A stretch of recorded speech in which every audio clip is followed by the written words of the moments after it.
Hello. Well, it's day 57 of Sydney's COVID lockdown and it's lockdown number 5, the old fashioned. Now I'm going to make my old fashioned with a sugar cube and I'll explain why.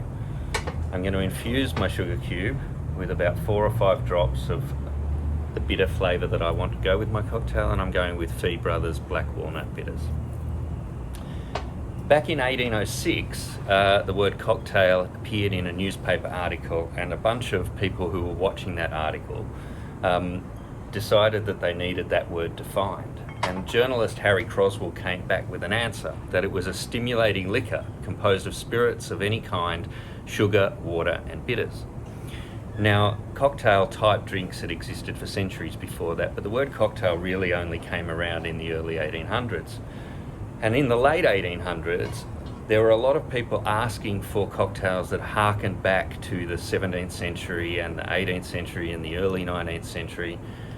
And one of the very early cocktails of that era, of the 1900s, was the old-fashioned, and it was to already go back to previous versions of cocktails. Now, sugar syrups and others were used, but the old-fashioned was something that was added the bitters to sugar cubes and muddled it in water like I'm doing, and then adding that in.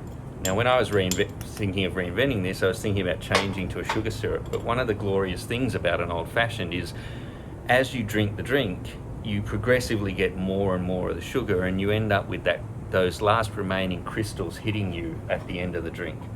Now, if you want a different effect, then have a different cocktail.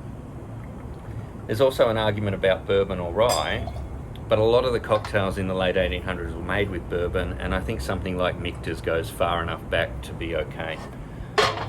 Add a bit of orange rind, don't make it a fruit salad, and there you have it, an old-fashioned. Pretty simple, harkening back to cocktails of old. Cheers, hope you're staying safe in lockdown. Stay tuned for cocktail number 6 tomorrow, a martini.